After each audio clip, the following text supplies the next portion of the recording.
Assalamualaikum warahmatullahi wabarakatuh. Alhamdulillah hamdan katsiran tayyiban mubarakan fi kama yuhibbu rabbuna wa yarda, wa salatu wassalamu ala nabiyyina Muhammadin wa ala alihi wa sahbihi wa man sara ala nahjihi bi ihsanin ila yaumil wa ba'd. Hadirin yang Allah muliakan, ibu-ibu sekalian dan bapak-bapak atau ikhwan yang ikut hadir pada kajian kali ini, marilah kita memulai kajian kita dengan meminta pertolongan kepada Allah, meminta keberkahan kepada Allah dengan menyebut namanya. Sebagaimana marilah kita mengucapkan salawat dan salam kepada Nabi kita Sallallahu Alaihi Wasallam serta para keluarga, para sahabat dan orang-orang yang istiqomah berjalan di bawah naungan sunnah beliau sampai hari kiamat kelak. Dan jamaah sekalian, jangan juga lupa atau jangan lupa bersyukur kepada Allah Subhanahu wa taala atas segala nikmat dan karunia yang Allah berikan kepada kita, sehingga kita bisa duduk kembali di majelis kajian kita yang berkaitan dengan ibu-ibu sekalian. Dan pada pertemuan kali ini, jamaah sekalian, kita akan mengangkat tema tentang salah satu kriteria wanita terbaik. Jadi kriteria wanita terbaik. Ternyata hadirin Allah muliakan, salah satu kriteria wanita terbaik itu naik unta. Nah, itu. Wanita terbaik itu naik unta, sesuai dengan tema atau judul kajian kita. Jadi salah satu sifat dan kriteria wanita terbaik itu naik unta. Naik unta, Ustaz? Iya, naik unta.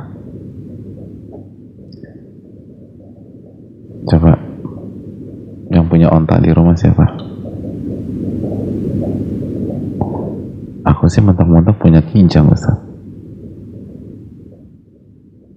Itu juga Innova. Bukan. Onta.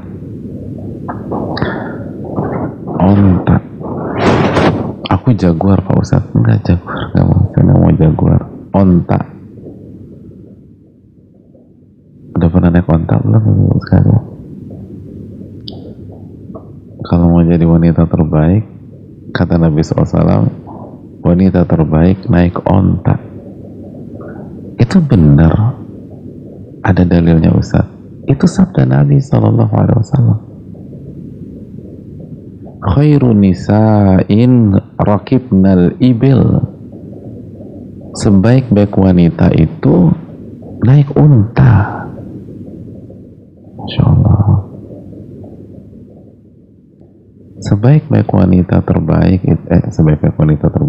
sebaik-baik wanita itu naik unta. Ustadz, itu dalilnya sahih. Jangan-jangan hadisnya palsu. Masa wanita terbaik naik onta? Enggak, hadisnya sahih. Riwayat Bukhari dan Muslim. Sahih kan? Sahih. Khairu nisa'in rakibnal ibil. Sebaik-baik wanita itu naik unta.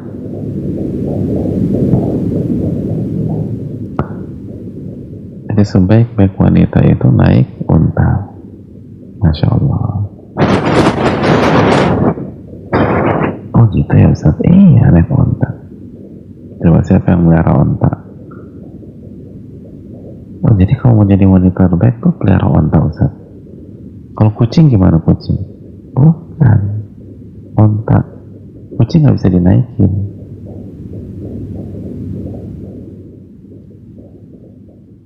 Jadi gimana duduk persoalannya nih, ibu sekalian? Apa yang dimaksud dengan naik unta? Karena Nabi SAW menyampaikan hal tersebut secara jelas. Khairun nisa'in rakibnal ibil. Sebaik-baik wanita itu naik unta. Ada yang tahu nggak maknanya, jemaah? Aku masih nggak mudeng nih, Pak Ustaz. Kok bisa naik unta? Padahal sekarang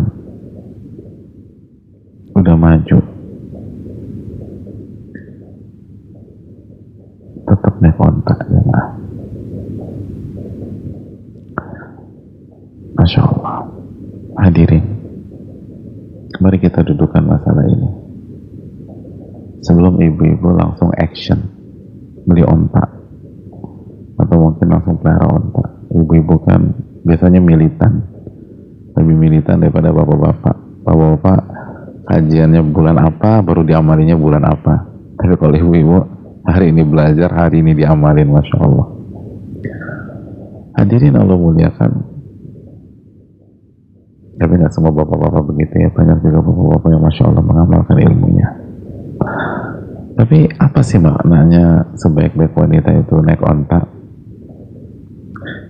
Kita lanjutkan hadisnya. Ternyata hadisnya belum selesai.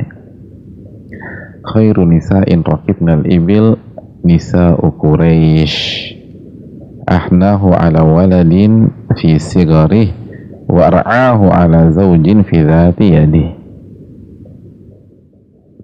Sebaik-baik wanita itu naik unta, wanita Quraisy. Aduh, semakin pesimis Pak Ustadz. Pak Ustadz udah naik onta, wanita Quraisy lagi. Saya ini asli Tasik Pak Ustadz, masa gak punya peluang jadi wanita terbaik? Siapa di antara kita wanita Quraisy? Nabi ngatakan sebaik-baik wanita naik onta, wanita Quraisy. Nah, ada darah Quraisy nggak? Sumedang nggak masuk. Nah, Betawi nggak ada Betawi. Wanita Quraisy.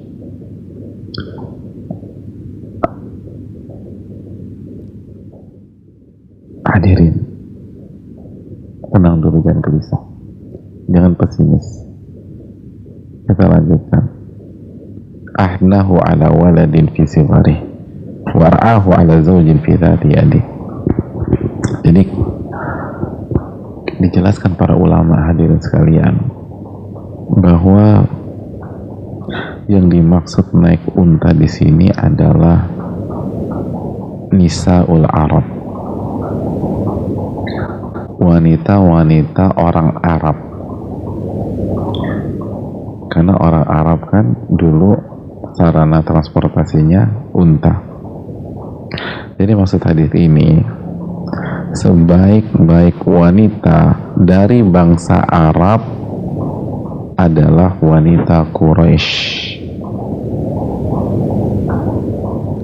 Sebaik-baik wanita dari bangsa Arab adalah wanita Quraisy.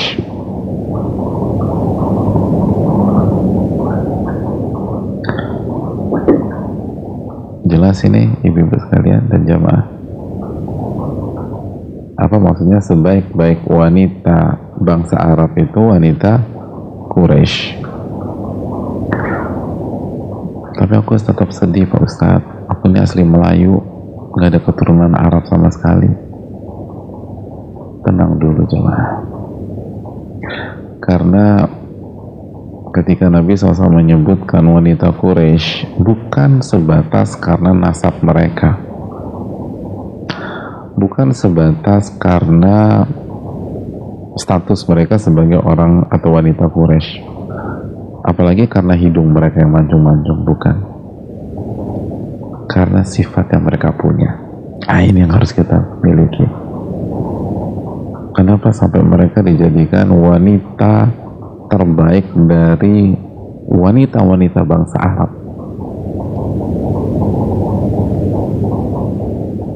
Dan ingat, Nabi kita SAW dilahirkan oleh wanita Quraisy.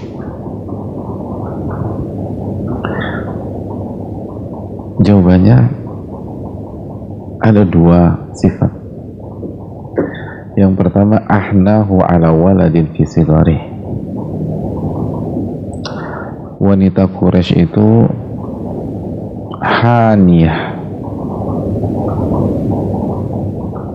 terhadap anaknya, khususnya ketika anak itu masih kecil. Kata dulu haniyah, nanti kita jelaskan apa itu haniyah.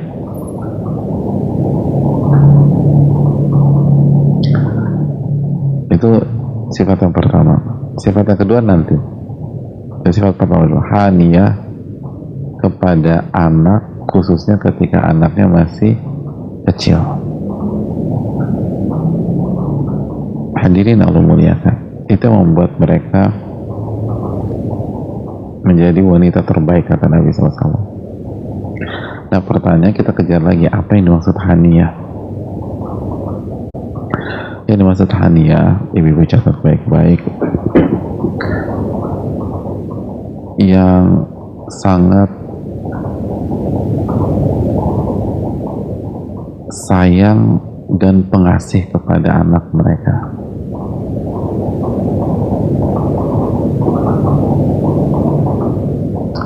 Jadi wanita Quraisy itu sama anak tuh sayang banget, pengasih banget, perhatian banget. Itu wanita Quraisy. Itu kalau sama anak-anak, itu kata Nabi SAW.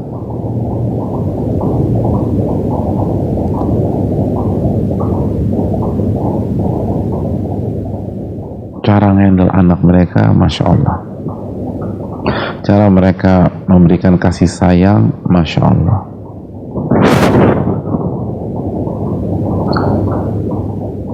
Luar biasa.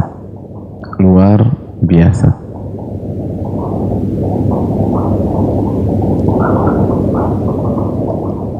Tapi bukan hanya sayang. Mereka juga wa husnu tarbiyatihim, mereka jago dalam mendidik anak-anak mereka. Mereka jago dan bagus banget dalam mendidik anak mereka. Mereka ngerti cara mendidik anak gitu sekali. Mereka mengerti konsep.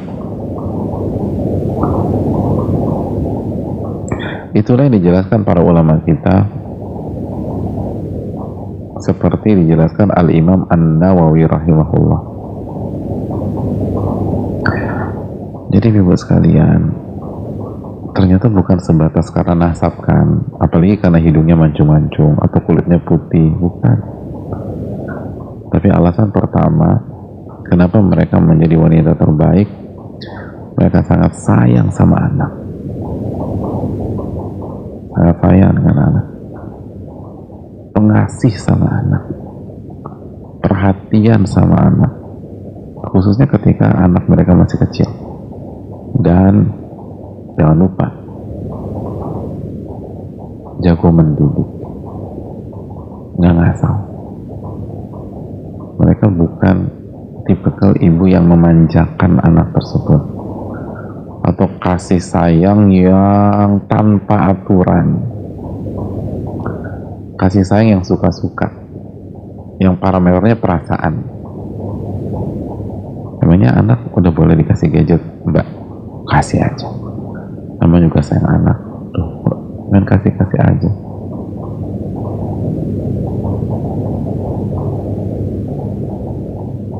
Itu anak. Jadi kita panggil tukang bakso di depan ya, panggil aja. Loh, 10 menit yang lalu kan dia, anak mbak baru makan ketoprak, itu kan 10 menit yang lalu. Waktu terus berjalan. Sekarang bakso, selama ini anak suka, kita beliin. Ya. 20 menit kemudian tukang somai lewat, anaknya minta somai, dibeliin lagi. Masya Allah. Pak, 20 menit yang lalu kan baru makan bakso. Ya kan 20 menit yang lalu. Itu sudah terjadi pembakaran dalam tubuh si anak aku. Sekarang dia mau somai, kita belikan somai. Namanya juga sayang anak. Oh, semuanya diturutin. Semua diturutin. Itu bukan gayanya wanita-wanita Quraisy yang dinobatkan sebagai wanita terbaik, gitu. Dan itu wanita terbaik kata Nabi SAW bukan nurutin semua keinginan anak. Wanita terbaik itu bukan hanya perhatian sama anak. Wanita terbaik itu kata Nabi SAW bukan sebatas gak marah atau gak pernah marah sama anak. Justru bisa jadi Wanita terbaik itu marah sama anak tapi di waktunya, marah sama anak tapi dalam rangka mendidik, bukan marah emosi. Wanita terbaik ngerti mendidik anak, ya mah, bukan hanya sekedar meluapkan kasih sayang. Wanita terbaik itu tidak mendidik dengan uang, tidak dikit-dikit ngasih uang, dikit-dikit kasih uang, dikit-dikit kasih uang. Wanita terbaik itu tidak kasih gadgetnya ke anaknya dalam rangka pelarian, biar tuh anak diem, nggak rewel, udah kasih gadget aja. Itu salah ibunya nggak mau didik, ibunya mau cari jalan pintas, ibunya mau buat tuh anak diem dari nangis tapi nggak mau capek, nggak mau letih, nggak mau lelah, nggak mau mengedukasi, akhirnya kasih gadget aja deh. Ibunya nggak mau sabar ngadepin rengekan anak tersebut, akhirnya udah kasih gadget aja. Bukan itu wanita terbaik. Wanita terbaik itu dia sayang, dia sangat mencintai anaknya, sangat perhatian, dan kasih sayang dan perhatian anaknya itu dia ungkapkan dengan mendidik anaknya tersebut sebaik-baik mungkin, sehingga anak itu jadi anak yang soleh dan soleha.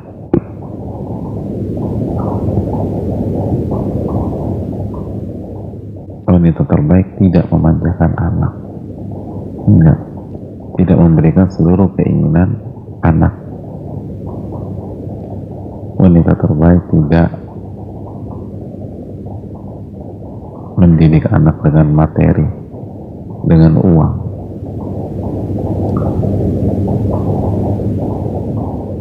Tidak kasih kemewahan kepada anak-anaknya. Tidak meninabobokan anak-anaknya dengan fasilitas.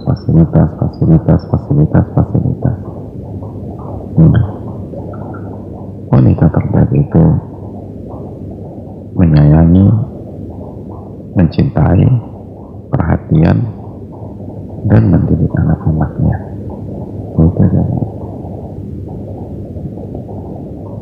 Itulah wanita terbaik. Makanya ibu sekalian, yang pertama, sudahkah kita mencintai dan menyayangi anak kita?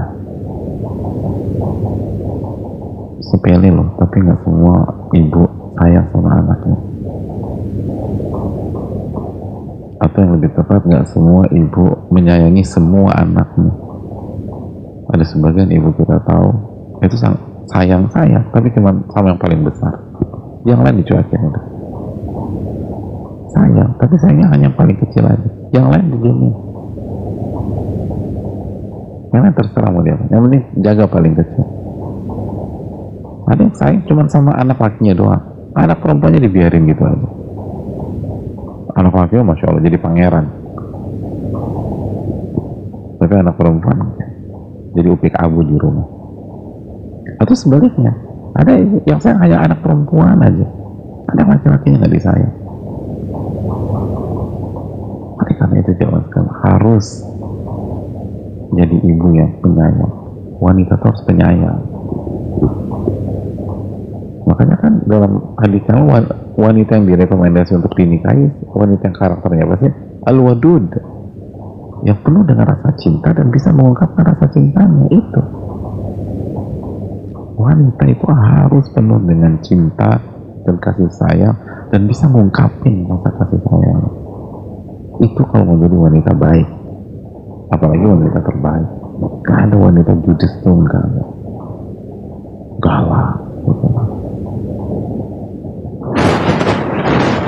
emosional, ngamuk terus kerjaan, nggak bisa.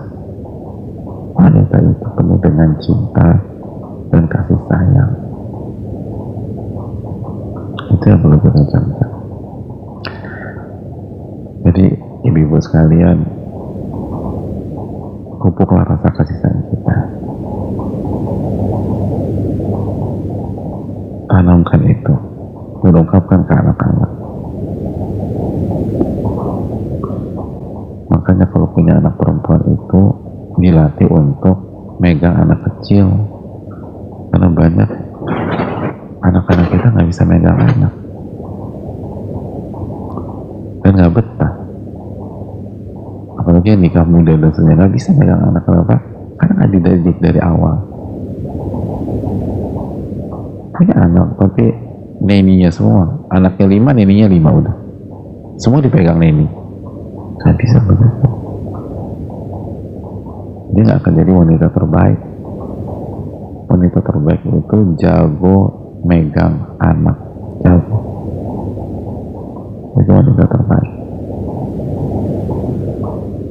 Jadi ungkapkan kasih sayang kita, perhatian kita, cinta kita kepada anak-anak kita kalau menjadi wanita terbaik.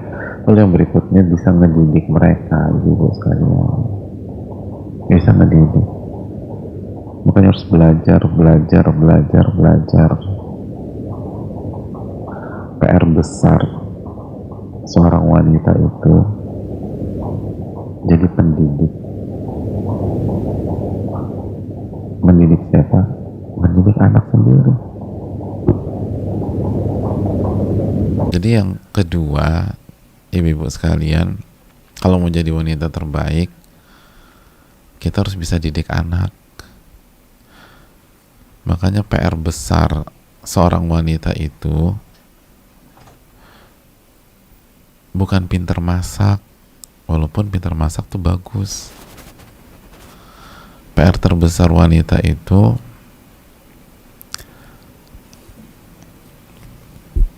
bukan harus sampai jadi sarjana S1, walaupun jadi sarjana tuh bagus. PR besar wanita itu jadi seorang pendidik, karena ia akan jadi ibu. Ia akan jadi ibu. Jadi pendidik. Banyak dari kita nggak ngerti, cuma modal sayang doang, cuman modal perhatian doang sama anak. Konsep nggak ngerti sama sekali. Hanya modal cinta aja. Tapi bagaimana mencetak anak menjadi soleh dan soleha nggak ngerti. Ini yang jadi masalah.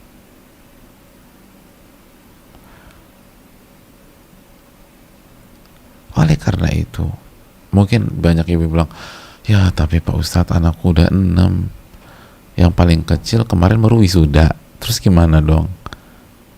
Ibu-ibu sekalian, kalau kita baru dapat hidayah sekarang, maka jangan sampai kecolongan di anak-anak kita, khususnya anak-anak perempuan.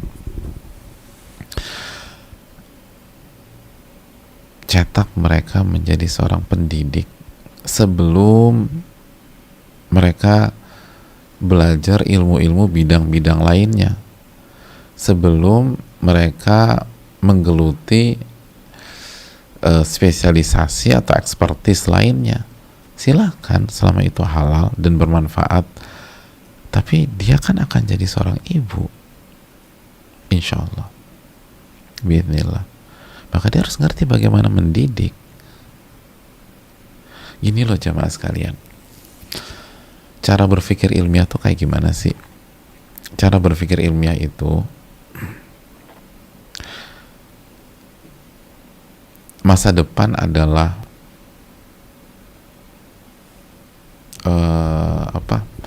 masa depan itu abu-abu. Bukan abu-abu sih, kurang tepat mungkin.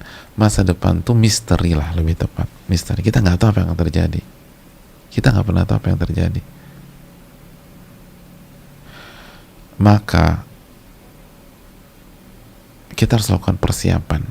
Dan memang harus lakukan persiapan untuk masa depan. Jadi apa yang harus kita persiapkan? Buat skala prioritas.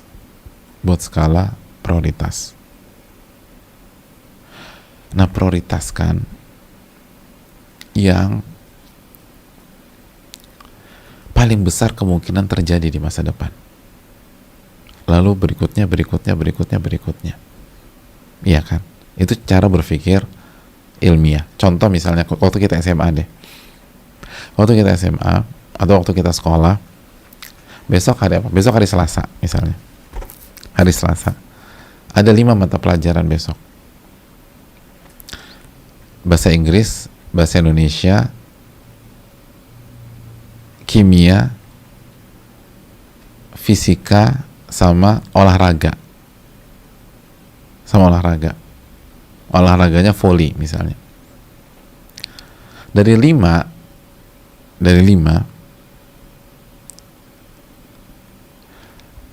guru bahasa Inggris kita dari minggu lalu udah bilang, anak-anak Selasa kita ujian bahasa Inggris. Confirm. Ada yang bertanya, Bu, bukannya Ibu Selasa ada rencana nggak masuk? Iya, saya ada rencana nggak masuk, tapi saya udah nitip soalnya ke Pak Fulan, gitu lah. Beliau guru piket, beliau akan kasih soalnya. Jadi udah confirm nih, besok ujian bahasa Inggris. Itu. Lalu guru tadi pelajaran kita apa aja? Tuh kan lupa pelajaran besok. Ibu-ibu lah. Bahasa Inggris, bahasa Indonesia, fisika, kimia, bahasa olahraga. Minggu lalu guru fisika kita bilang gini, anak-anak, ada kemungkinan minggu depan kita ujian. Ada kemungkinan ya. Kemungkinannya berapa persen, Ibu? 70%. 70%. 30%-nya bisa diundur minggu depannya lagi. Nah, sekarang hari Senin. Kita mau belajar buat besok. Kira-kira nih, sebagai anak yang bijak dan berakal sehat, kalau kita mau belajar untuk persiapan esok hari, yang pertama kali kita siapkan tuh pelajaran apa ya? Main volley. Ustaz, main volley dulu. Loh, kok main volley? Biar sehat. Di dalam tubuh yang sehat ada jiwa yang sehat. Aduh, volley itu nggak bakal ujian besok. Yang pertama harus kita persiapkan apa? Bahasa Inggris. Itu dulu. Yang dalam ilmu manusia pasti besok ujian dalam ilmu manusia. Oke, setelah bahasa Inggris, berikutnya apa yang harus kita persiapkan? Pelajaran apa? Fisika, karena 70% ujian besok. Baru setelah fisika, pilih dia mau bahasa Indonesia, mau kimia atau olahraga. Tapi itu dijaga dulu, itu skala prioritas yang benar. Jelas nggak ibu-ibu sekalian? Oke. Masa depan misteri. Dan kita punya anak perempuan. Kita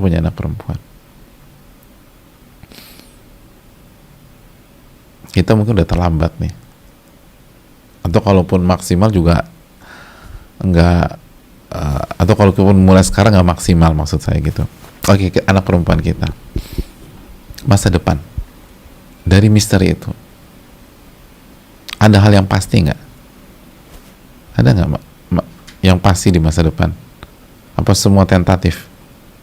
Ada. Apa yang pasti? Kematian pasti. Jadi dokter nggak pasti. Jadi insinyur nggak pasti. Jadi vlogger apalagi nggak pasti.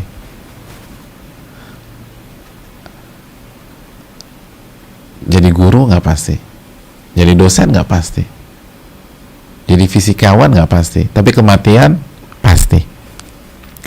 Maka cetak anak kita agar begitu kematiannya datang, ia husnul khotimah insyaallah. Cetak dia jadi hamba yang soleh. Itu yang pasti. Yang lain nggak ada yang pasti kok. Yang lain nggak ada yang pasti. Betapa banyak seorang tuh udah invest besar-besaran buat pendidikan anaknya. Sebelum anaknya wisuda, itu gelarnya masya Allah, bukan, nilainya luar biasa, IPK-nya summa cum laude. Begitu mau wisuda atau H+1 setelah wisuda, meninggal. Selesai udah. Semua nggak ada gunanya. Belajar jungkir balik 4 tahun nggak ada gunanya. meninggal. Belum berkarya, belum ada legacy, meninggal. Itu yang pasti. Dan yang jadi masalah kita nggak tahu kapan. Maka prioritaskan itu dulu. Yang pertama. Yang kedua, setelah kematian, ada yang pasti lagi? Nggak ada. Kalau nggak ada, buat skala prioritas. Mana yang dari yang semua yang nggak pasti itu, yang kemungkinannya paling besar untuk anak perempuan? Jadi apa? Hah? Jadi dosen? Bukan. Jadi istri dan ibu. Itu kemungkinan paling besar. Jadi istri dan ibu sebelum jadi yang lain.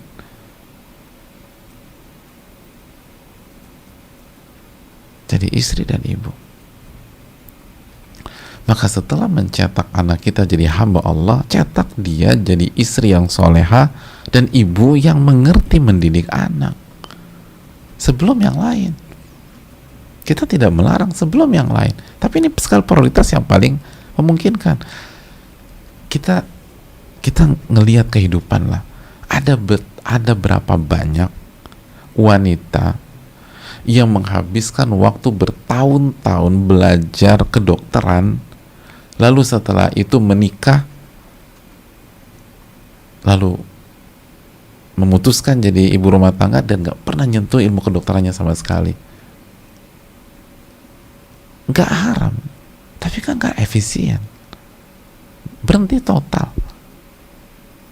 dan akhirnya udah jadi ibu rumah tangga aja. Kita kenal banyak teman atau orang kita belajar bertahun-tahun sastra Jepang, sastra Cina, sastra Perancis, habis itu nikah langsung punya bayi 2 kembar, udah berhenti semua. Tiap hari temennya ruang lingkupnya dapur, ruang tamu, kamar tidur, dan seterusnya. Nggak ada sakura-sakuranya, nggak ada tembok Cina. Kan gak efektif belajar segitu. Buat skala prioritas, apa yang paling peluang paling besar? Jadi istri, jadi ibu. Cetak mereka. Baru setelah itu keahlian atau ekspertis yang lain.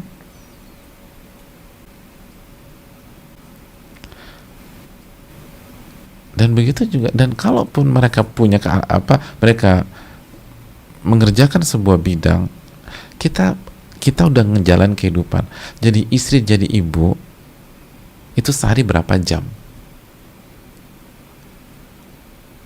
Lalu jadi staf ahli, sehari berapa jam? Itu aja deh. Jadi istri atau ibu 24 jam kali 7, nggak ada waktu libur. Tapi jadi staf ahli, Sabtu Ahad libur, jam 9 malam udah di rumah misalnya.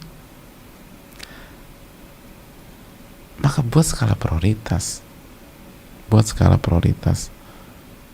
Karena banyak orang yang kemungkinan besar apa yang dipersiapkan apa, akhirnya berantakan ke depan.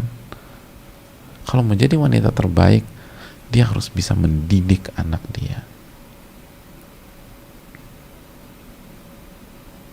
Jelas jemaah? Kita lanjutkan. Dan Al-Imam Nawawi dan sebagian ulama yang lain menjelaskan sabda Nabi ini, ahnahu ala waladin fi sigharih,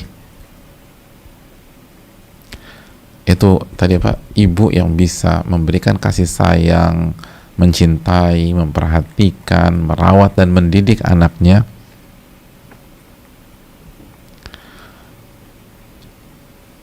itu kata para ulama seperti mana ditekankan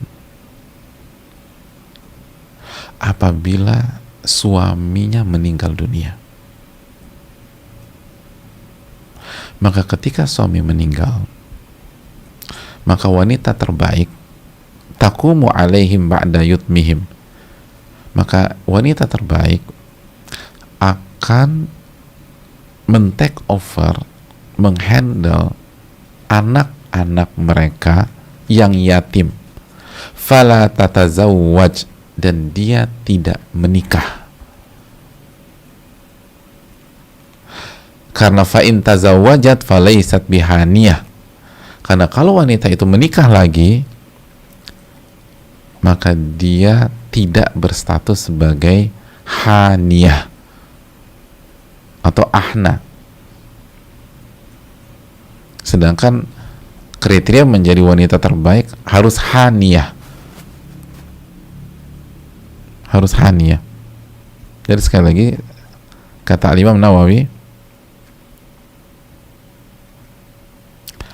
wal haniyatu ala waladiha allati taqumu alaihim ba'da yutmihim, yaitu wanita yang menghandle seluruh urusan anaknya setelah anaknya jadi anak yatim, suaminya meninggal, lalu dia punya anak, lalu dia jadi single parents, fala tatazawwaju, lalu dia tidak menikah lagi. Karena apabila dia menikah lagi, maka status sebagai haniyah itu hilang. Itu tidak dinamakan haniyah, tidak dinamakan haniyah kata para ulama. Oh, berarti nggak boleh menikah lagi, Ustaz? Boleh, tapi untuk jadi wanita terbaik dengan kriteria ahnahu, menjadi haniyah, itu kata para ulama, kalau suaminya meninggal, maka dia akan mengambil alih semua urusan anak-anak yang didik segala macam, dan dia tidak menikah lagi, atau dia tidak menikah setelah suaminya meninggal itu. Tapi kan berat banget, Ustadz. Itulah kenapa jadi wanita terbaik. Itulah mengapa jadi wanita terbaik.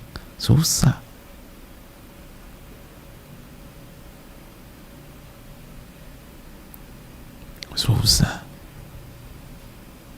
Makanya wanita-wanita kayak gitu selalu dikagumi oleh kita-kita, oleh lingkungannya, oleh masyarakatnya.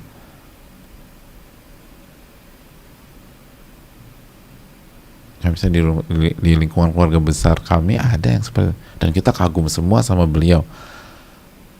Suami beliau meninggal, terus beliau yang cover semua anak-anaknya dengan banting tulang segala macam, akhirnya jadi itu, masya Allah. Dan juga anaknya baik, nahsabu kadzalik wala nuhas, nahsabu kadzalik wala hasibuhu wala nuzaki Allah li ahad. Itu yang kita nilai, Allah lebih tahu tentang itu semua. Itu penekanan. Ketika meninggal, wanita itu akan take over semuanya, dan dia tidak menikah setelah itu. Karena kalau dia menikah, dia tidak mendapatkan gelar haniyah. Sedangkan menjadi wanita terbaik harus ada haniyah itu. Makanya nggak bisa kecuali wanita yang punya konsep, wanita yang kuat, wanita yang punya mental luar biasa, wanita yang punya iman, yang yakin kepada takdir, yang optimis, yang berani menghadapi aral dan rintangan dengan meminta pertolongan kepada Allah. Wanita yang tidak bergantung kepada makhluk, tapi bergantung kepada Rabbul Alamin. Itu kalau nggak bisa. Gimana take over anak-anak? Jadi bukan hanya bisa mendidik, bukan hanya punya ilmu, punya mental, punya iman, punya ketakwaan, optimis, yakin sama Allah. Makanya seorang pendidik sejati yang hatinya bersih,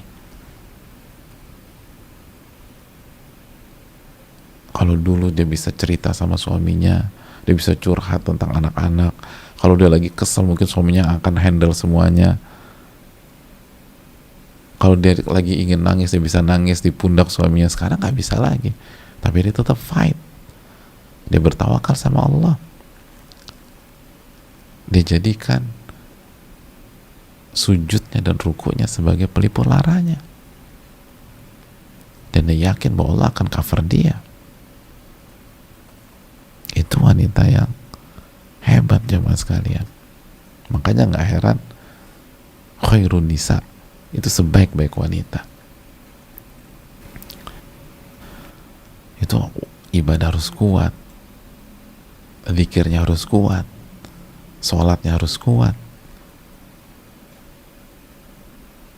Kalau ingin mencetak anak sebagai ahli dunia aja mungkin nggak perlu sholat. Dan banyak kasus sukses single parents bisa mencetak anaknya sukses duniawi.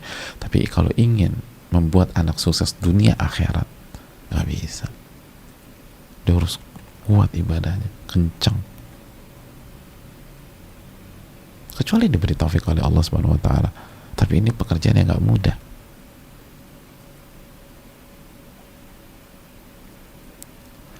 Sekali lagi bukan nggak boleh ya, silakan. Dan kalau kita nggak sanggup, ya jangan dipaksain. Kalau nggak sanggup aja dipaksa, karena namanya juga yang terbaik. Nggak semua orang bisa jadi yang terbaik. Tapi inilah kriteria orang terbaik atau wanita terbaik. Balil insanu ala nafsi basiro. Setiap orang lebih tahu tentang kondisinya masing-masing. Kita lanjutkan. Yang kedua, war'ahu ala zawjin fi dhati yadihi. Setelah anak, wanita terbaik itu ar'ahu ala zawjin fi dhati yadihi.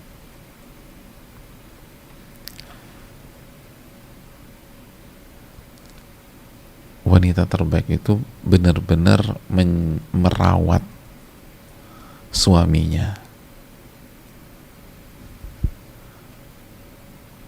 dan menjaga harta suaminya secara maksimal dan totalitas. Dan wanita-wanita terbaik, dia akan menjaga dan merawat suaminya tuh dirawat sama dia,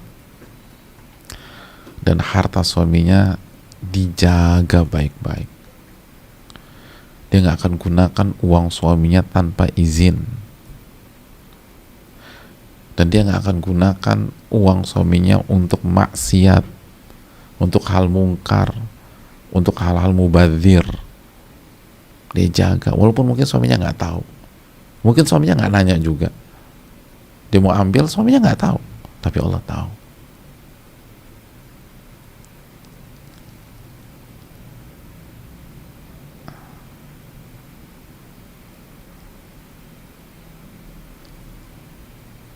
Jadi ngerti mendidik anak, terus ngerti jadi istri. Suaminya dirawat sama dia, dirawat benar sama dia, dan hartanya dijaga, perhatian, ngeliat, gitu. Suaminya sakit, ya tahu nih suami saya lagi ada nggak beres nih. Kenapa? Karena perhatian, gerak geriknya diperhatikan, gerak gerik suami diperhatikan, sehingga begitu ada miss kesehatan sedikit, tanpa suaminya bicara, dia tahu ada sesuatu nih suami saya. Itu jemaah. Ibu-ibu tuh harus ngerti, harus bisa baca kondisi suami, harus bisa baca keadaan suami. Suaminya lagi banyak pikiran, walaupun mungkin suami kita tenang banget, nggak pernah ini, suami saya lagi banyak pikiran. Kita harus jaga. Anak-anak suruh jangan bikin pusing papanya, kondisikan, kita hibur. Gitu. Awalnya mau minta tagihan listrik, nggak jadi, jangan sekarang. Awalnya mau minta uang gedung anak, jangan sekarang. Suami saya lagi pening. Kita punya masalah, beban berat mungkin di keluarga besar, kita lagi riuh, lalu kita butuh banget advice gitu ya. Terus suami kita tanya, ada berita apa hari ini? Ada yang bisa dibantu nggak? Oh, nggak ada. Kita berharap besok lah. Gitu. Ya kalau bahasa simpelnya udah kayak Ummu Sulaim lah. Masih ingat nggak hadis Ummu Sulaim tuh? Hah? Ummu Sulaim bagaimana menserve suami walaupun anaknya meninggal pada saat itu. Itu perempuan baru. Istri itu begitu. Berpikir apa yang bisa saya lakukan untuk suami saya, bukan menuntut suami saya harus lakukan ini kepada saya, enggak. So berpikir kewajiban kita sebagai istri. Itu kalau menjadi wanita terbaik. Perhatian kepada suami dan jaga uang suami, jaga harta suami. Jadi ibu main di situ, jaga suami, perhatian sama suami, rawat suami kita, dan jaga harta suami. Jaga harta suami. Pokoknya suami harus terawat. Jadi harus ada bedanya gitu loh. Sosok ini sebelum menikah dengan kita dan setelah menikah dengan kita tuh harus beda. Dulu mungkin bajunya nggak licin, sekarang setelah nikah sama kita semua harus licin. Sepatu mungkin ada debu-debu, setelah menikah sama kita sepatunya kinclong udah. Kita semir, kita cek semuanya.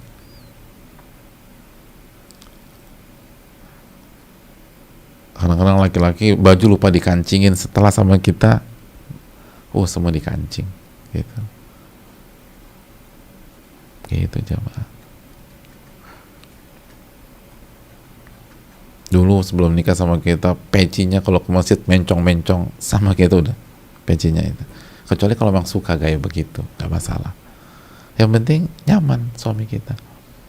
Pokoknya dijaga gitu. Dirawat tuh suami.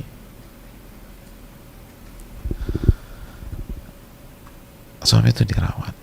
Dan kita bisa baca pada saat suami kita nyaman, suami kita ada sesuatu, capek, letih. Jadi suami kalau nyaman tuh gayanya seperti apa? Ciri-cirinya gimana? Suami kalau agak sakit, suaminya ciri-cirinya seperti apa?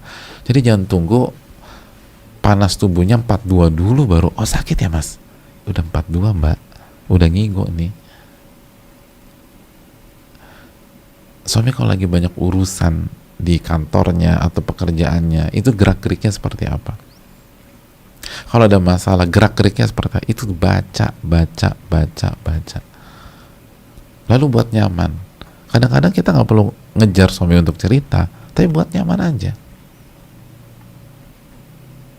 Buat nyaman. Jadi perhatikan kebutuhan beliau tuh apa? Kebutuhan beliau. Beliau tuh butuh apa, kita kasih.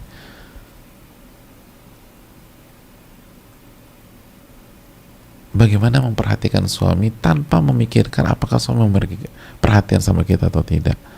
Dan gak usah khawatir, kita berinteraksi dengan Allah ibu-ibu. Allah akan kasih hak kita. Agar kita fokus aja kewajiban kita dulu. Lalu kata Al-Imam Ibnu Battal, masih kita simak, wa inna madzala likarimi nufusihin.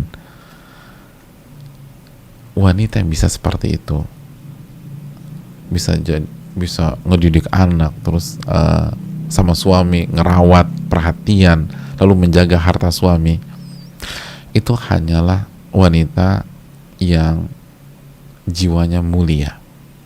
Likarimi nufusihin, jiwanya mulia. Wa qillati ghailatihin liman asyarahun, dan minim rasa hasad, rasa iri dengki, enggak.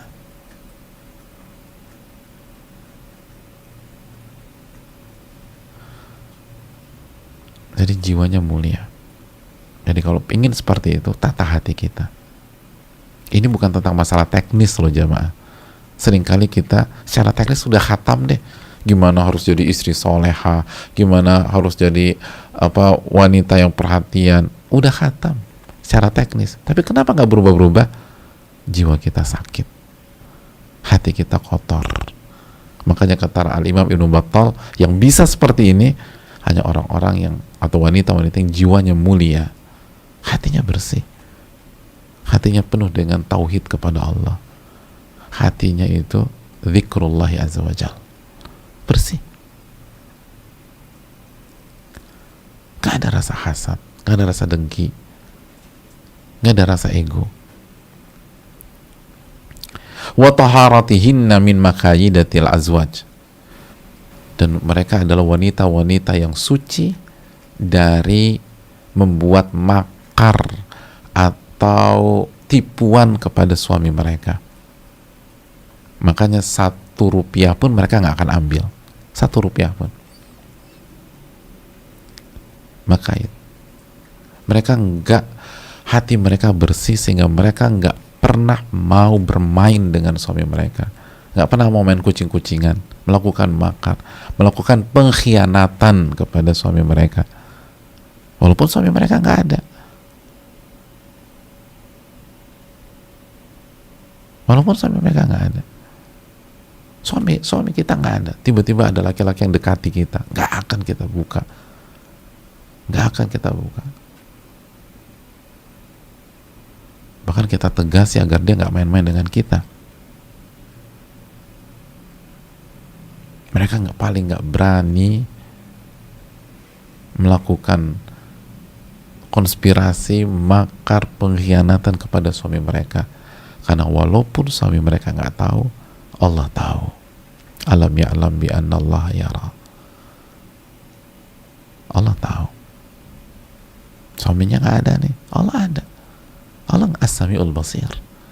Allah maha mendengar, maha melihat. Gak berani, karena hati mereka bersih, hati mereka dipenuhi tauhid asma wa sifat, nama-nama dan sifat Allah subhanahu wa ta'ala. Gak berani macam-macam. Maka fokus mereka memenuhi hak suami dan menjaga harta suami. Dan itulah firman Allah tentang wanita-wanita mulia atau wanita-wanita soleha dalam surat An-Nisa ayat 34, ketika Allah subhanahu wa ta'ala berfirman, fas-salihatu qanitatun hafidhatun lil ghaibi bima hafidhallah, yang artinya fas-salihatu, wanita-wanita yang soleha. Setelah Allah menjelaskan tentang laki-laki yang baik sebagai pemimpin, Allah sebutkan wanita yang soleh, yaitu apa? Yang taat kepada Allah dan taat kepada suami. Terus apa? Hafidhatu lil ghaibi bima hafidhallah, yang menjaga diri mereka saat suaminya nggak ada, yang menjaga diri mereka saat suaminya nggak tahu, saat menjaga diri mereka pada saat suaminya nggak bersama dengan mereka, yang menjaga diri mereka ketika di DM oleh laki-laki lain, di WA oleh laki-laki lain, di telepon oleh laki-laki lain, karena dengan tujuan yang negatif, yang nggak baik, yang tidak sesuai dengan syar'i. Malah suaminya nggak tahu ada laki-laki DM suami istrinya, suaminya nggak tahu ada laki-laki yang telepon istrinya, suaminya nggak tahu ada laki-laki yang berusaha merayu istrinya, PDKT dengan istrinya, nggak tahu. Istri soleha, dia jaga dirinya, nggak akan dia respon, bahkan dia tegasi kepada laki-laki tersebut, ittaqillah, nggak akan dia khianati. Istri atau wanita terbaik nggak mungkin jadi pengkhianat. Wong orang lain aja nggak mungkin dikhianati, tukang sayur aja nggak mungkin dikhianati, tukang bubur nggak mungkin dikhianati, tukang pecel nggak mungkin dikhianati. Maka mungkinkah mereka mengkhianati suami mereka? Nggak mungkin. Kenapa mereka jaga? Bima hafidhallah, karena Allah memelihara mereka. Ingat hadis, ihfadillah yahfadka, jagalah hak Allah, niscaya Allah akan menjaga Anda. Jadi jamaah, ibu-ibu sekalian, kalau kita ingin jadi wanita terhormat, wanita terbaik yang menjaga hak suami kita pada saat pada saat suami kita nggak ada, menjaga diri kita dan harta suami kita pada saat suami kita nggak tahu, maka itu hanya bisa dilakukan oleh wanita yang dijaga oleh Allah. Dan kapan Allah jaga seorang wanita? Jika wanita itu menjaga hak Allah. Ihfadillaha yahfadka. Jagalah hak Allah, niscaya Allah akan jaga Anda. Adapun wanita yang nggak menjaga hak Allah, yang nggak mendekat kepada Allah, yang nggak beribadah kepada Allah, yang nggak berzikir kepada Allah, niscaya Allah kan nggak akan jaga dia. Dan kalau Allah nggak jaga, dia nggak akan bisa menjaga dirinya dan harta suaminya. Apalagi ketika suaminya nggak ada. Suaminya ada aja bisa main kucing-kucingan sama dia.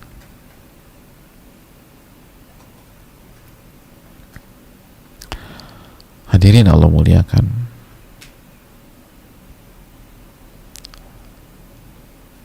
ingat, wanita yang terbaik itu optimis.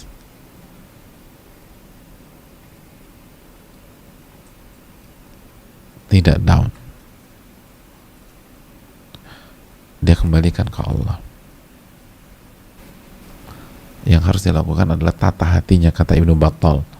Ini tentang jiwa yang besar, jiwa yang bersih. Ini bukan hanya tentang teknis, ini bukan hanya tentang hal-hal yang kasat mata. Kok jadi situ harus begini ya mbak? Kalau nggak punya jiwa yang besar nggak bisa. Kalau nggak punya hati yang bersih, dia akan berkhianat. Hanya wanita yang punya iman yang kuat, yang hatinya dipenuhi mengingat Allah Subhanahu Wa Taala. Kalau wanita nggak ingat Allah, udah kena. Dia akan bermain di belakang suami. Apalagi kondisi kayak gini. Apalagi kondisi seperti ini, di mana sarana komunikasi gampang, teknologi luar biasa. Dan sebagian suami-suami kita gaptek, gak ngerti teknologi banyak, atau istrinya memang kuliahnya di IT, jurusan informatika dan seterusnya. Ya jagoan istrinya lah, tapi kenapa dia nggak lakukan? Jiwanya besar dan hatinya bersih, dan dia selalu mengingat Allah Subhanahu wa Ta'ala. Ini yang bisa disampaikan, semoga bermanfaat. Itulah yang dimaksud wanita terbaik adalah yang naik onta dalam tanda kutip, bukan arahan untuk beli onta dan melihara onta, tapi kalau mau beli juga nggak apa-apa. Tapi maksudnya adalah wanita-wanita Quraisy yang punya dua sifat besar, dan dua sifat inilah yang membuat mereka menjadi yang terbaik. Maka jika ibu-ibu sekalian bisa memiliki dua sifat ini, bagaimana wanita itu ke anak dan bagaimana ke suami, maka insya Allah kita akan jadi wanita terbaik. Wallahu ta'ala misal. Kita buka sesi tanya jawab. Wassalamualaikum warahmatullahi wabarakatuh.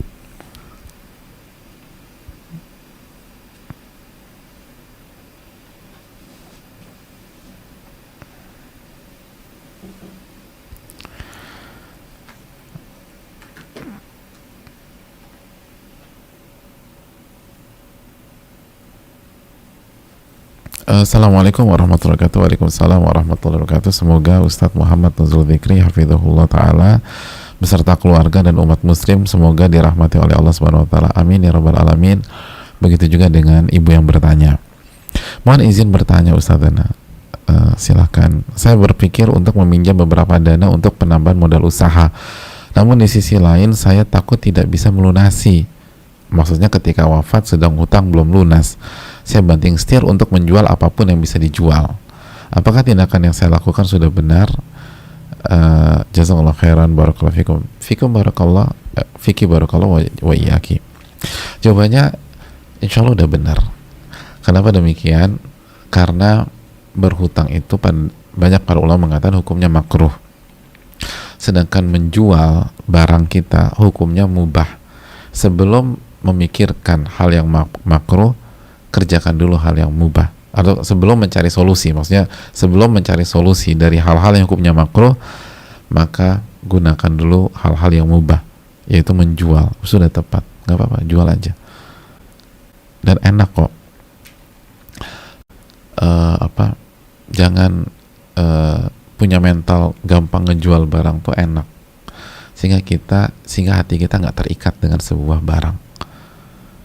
Dan kalau hati kita nggak terikat kepada sebuah barang, kita akan lebih merdeka sebagai seorang hamba, sebagai seorang manusia. Wallahu ta'ala alam. Assalamualaikum Ustadz, semoga Ustadz, tim seluruh umat muslim selalu dalam lindungan Allah Subhanahu wa taala. Amin ya rabbal alamin. Begitu juga dengan ibu yang bertanya. Izin bertanya Ustadz, bagaimana cara mendidik anak perempuan sesuai syariat? Anak saya di bawah 2 tahun. Syukran Ustadz, jazakallahu khairan. Pertanyaannya simple, sederhana, dan cerdas. Jawabannya seminggu nih jamaah. Ini nggak selesai-selesai. Didik anak tuh luar biasa, panjang banget. Bukan di sesi tanya jawab, bukan satu materi, bukan 2 materi, atau bukan satu sesi, bukan 2 sesi.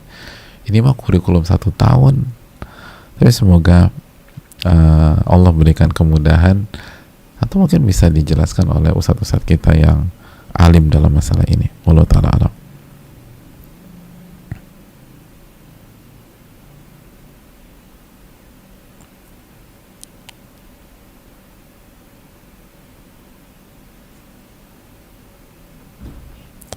Assalamualaikum warahmatullahi wabarakatuh. Waalaikumsalam warahmatullahi wabarakatuh.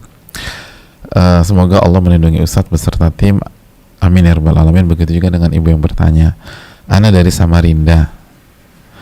Ustadz, Ana baru hijrah di tahun 2018 dan anak Ana udah usia 20 tahun. Bagaimana cara Ana mendidik anak Ana agar mau menuntut ilmu syar'i dan menjadi soleha atau menjadi soleh? Jazakallahu khairan, barakallahu fikum barakallah. Ya, ini kendala banyak ibu-ibu ya. Anakku udah gede-gede, terus kita baru dapat hidayah. Jawabannya yang pertama, perbaiki diri kita dan tunjukkan bahwa ibunya itu berubah, bukan karena anak ini, jelas karena Allah Subhanahu wa taala. Tapi lalu anak perlu melihat bahwa ibunya berubah menjadi lebih baik, Jadi rubah dulu diri kita, rubah dulu sikap kita, rubah dulu karakter kita, khususnya ke anak-anak. Baru yang berikutnya doa. Itu doa itu luar biasa. Doa itu luar biasa. Terus yang berikutnya juga, jadilah penuntut ilmu sejati. Karena ilmu itu berkah. Ilmu itu berkah. Walaupun gak pinter-pinter, tapi kalau Allah lihat kita menjadi penuntut ilmu sejati yang memuliakan ilmu, Allah akan kasih keberkahan, dan salah satunya anak kita berubah. Dan contoh kasus seperti ini banyak. Ada banyak orang tua jadi penuntut ilmu sejati walaupun gak pinter-pinter sampai sekarang. Gak pinter-pinter, walaupun padahal udah ada yang 20 tahun jadi penuntut ilmu sejati, tapi udah tua kan. Gak pinter-pinter, tapi anaknya berubah. Anaknya Masya Allah. Jadi jadilah penuntut ilmu sejati. Jaga ibadah. Namanya juga penuntut ilmu sejati. Jadi semangat belajar dan diamalkan, belajar diamalkan, belajar diamalkan. Insya Allah kasih keberkahan. Itu dulu dijalanin. Lalu ajak bicara secara baik-baik. Wallahu ta'ala alam.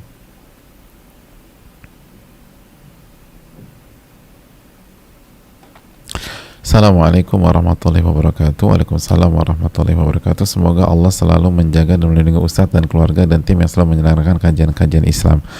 Amin ya rabbal alamin. Semoga Allah juga menjaga yang bertanya dan seluruh kaum muslimin.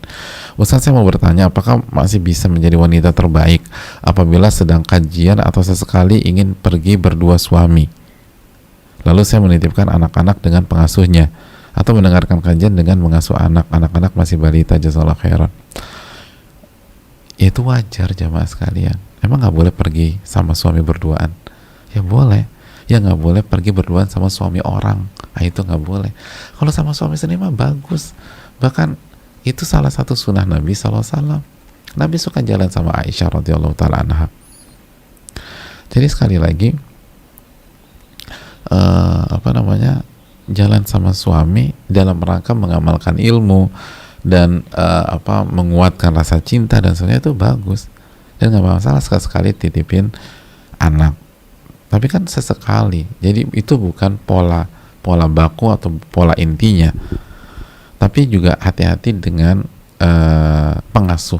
Jangan ngasal. Karena banyak kasus deh. Itu anak dititipin, depan kita baik, kita pergi, nggak jelas anak kita diapain sama dia. Dan kasusnya banyak. Jadi hati-hati banget. Jangan mudah percaya. Apalagi hari gini. Tapi minta pertolongan sama Allah dan tawakal kepada Allah. Assalamualaikum warahmatullahi wabarakatuh. Waalaikumsalam warahmatullahi wabarakatuh. Semoga Ustadz, keluarga, tim kajian dan semua kaum muslimin di seluruh dunia dirahmati oleh Allah. Amin rabbal alamin. Izin bertanya Ustadz, bagaimana untuk menjadi wanita terbaik seperti yang sudah dijelaskan jika kita tidak dikarunia anak? Jazakallahu khair Ustadz. Wa iyyakum. Ini kalau nggak punya anak. Aisyah radhiyallahu taala anha itu kan juga nggak punya anak, jamaah. Terus gimana? Kenapa Aisyah jadi wanita terbaik? Aisyah nggak punya anak secara nasab, tapi punya anak secara ilmu, gitu loh. Beliau mengajar, mendidik umat, gitu. Jadi mungkin kita nggak punya anak secara nasab, tapi coba kita berpikir anak ilmu. Tapi kan aku bukan ustadzah, saya bukan LCMA, emangnya harus begitu? Makanya belajar yang serius. Kita bisa jadi guru Quran, lalu buka kelas buat anak-anak kecil. Jadi deh kita ibu ilmu, gitu jamaah. Mungkin, sangat mungkin, asal belajarnya serius. Belajarnya serius, belajar Quran yang benar, gitu loh. Lalu bagaimana sih mendidik sesuai dengan Nabi SAW? Itu belajar bisa kok. Kenapa nggak bisa? Insya Allah. Coba. Jadi jangan berkecil hati dan jangan pasrah gitu aja. Coba. Jadi ibu ilmu. Masya Allah, ibu ilmu. Gitu ya.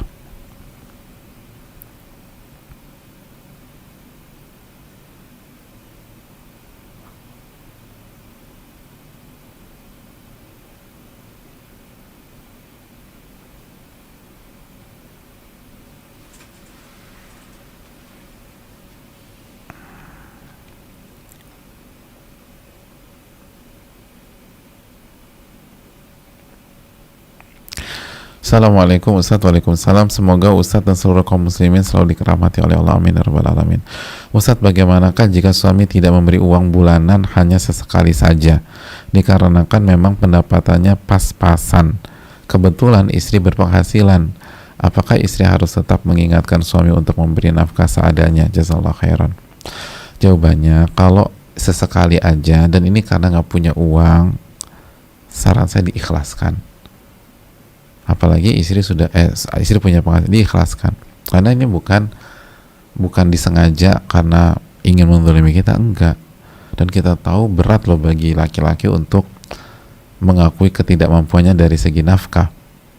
Ya karena itu hal sensitif. Jadi udah kita mengerti, bukan berarti membenarkan sifat laki-laki begitu ya. Itu salah. Tapi udah, kita sebagai wanita yang berusaha menjadi wanita terbaik, kita ikhlaskan aja. Apalagi ini cuma sesekali dan memang karena nggak punya uang. Wallahu ta'ala bishawab.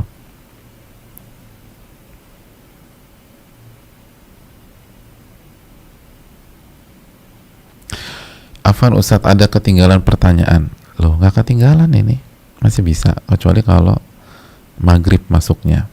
Ini masih bisa. Izin bertanya Ustadz, bagaimana untuk menjadi wanita terbaik seperti yang sudah dijelaskan jika kita tidak dikaruniai anak dan qadarullah suami terlebih dahulu dipanggil oleh Allah, sedangkan anak tidak berkeinginan menikah lagi karena istri bersama suami terakhirnya di akhirat kelak. Mohon nasihatnya Ustadz, jazakallahu khairan. Oh, ini kayak kayak Ummu Darda. Ummu Darda tuh pernah berdoa sama Allah Subhanahu wa taala, ya Allah, sebagaimana Abu Darda melamarku untuk menjadi istrinya di dunia ini, maka aku melamar Abu Darda kepadamu agar engkau nikahkan aku dengan Abu Darda di akhirat, gitu kata Ummu Darda. dalam banget ya doanya. Ya Allah, sebagai Abu Darda itu suamiku menikahkan melamar aku agar jadi istri beliau, istrinya di dunia, maka aku melamar dia kepada engkau ya Allah agar engkau menikahkan aku dengannya di akhirat di surga kelak. Abu Darda dengar, tahu keinginan istrinya. Kata Abu Darda, kalau memang kamu ingin demikian, kamu jangan menikah lagi kalau aku wafat duluan. Jadi kalau aku meninggal duluan, kamu jangan menikah lagi. Qadarullah, benar Abu Darda meninggal duluan, jamaah. Maka Ummu Darda bertekad. Nah, Ummu Darda ini jamaah, ini cantiknya luar biasa dan baiknya luar biasa, tapi dia ingin nikah dengan Abu Darda di surga kelak. Ya karena cantik dan baik, banyak yang suka. Di antaranya Muawiyah. Dan Muawiyah kan bukan orang sembarangan, beliau tokoh, anaknya Abu Sufyan pula. Jadi ini sosok luar biasa. Sosok luar biasa. Majulah ke Ummu Darda. Diterima nggak? Nggak diterima.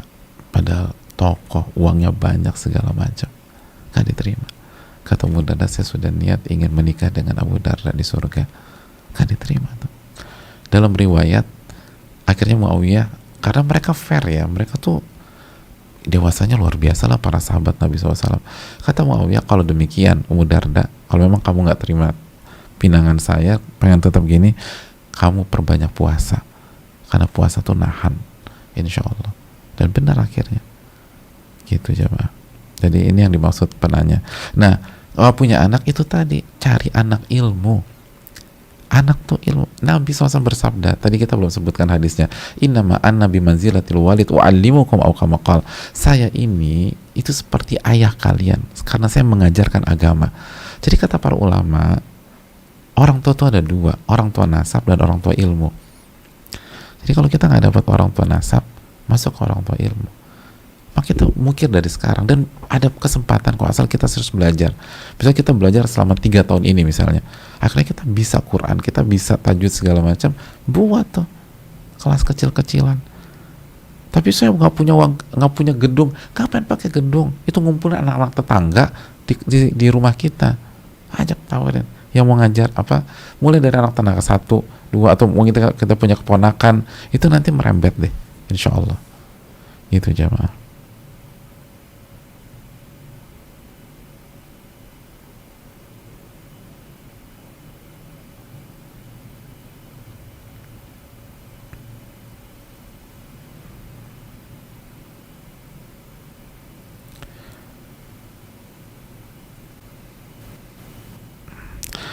Assalamualaikum, Waalaikumsalam. Terima kasih atas nasihatnya siang ini.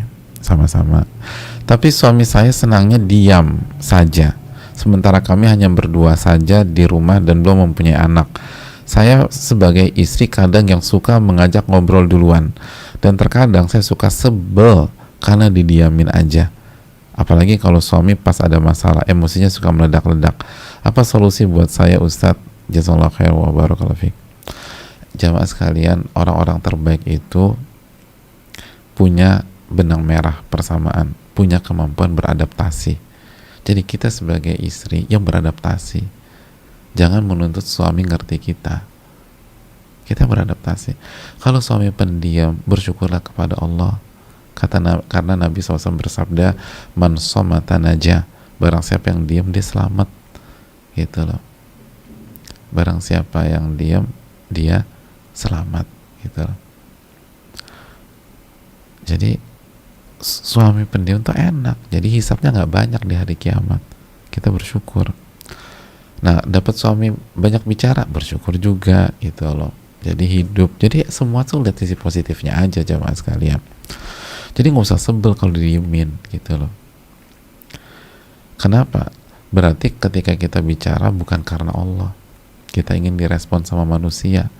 Tapi kalau karena Allah, mau didiemin kek, mau ditinggal tidur, kita senang-senang aja.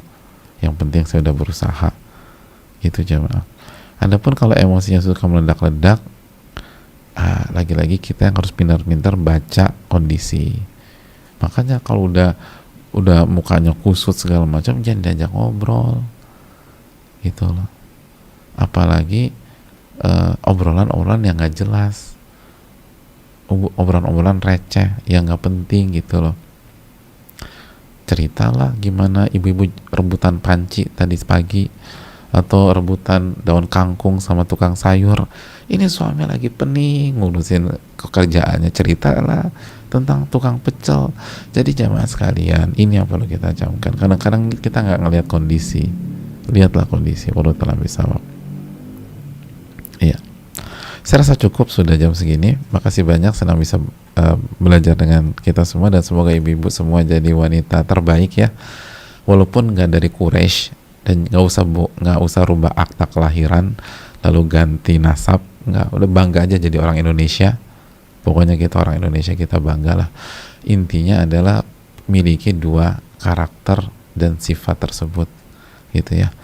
Walaupun hidung kita nggak semanjung mereka, tapi kalau kita bisa bagus sama anak, bagus sama suami, insya Allah jadi wanita terbaik. Ini yang bisa disampaikan. Subhanakallahumma wa bihamdika, asyhadu an la ilaha illa anta, astaghfiruka wa atubu ilaik. Assalamualaikum warahmatullahi wabarakatuh.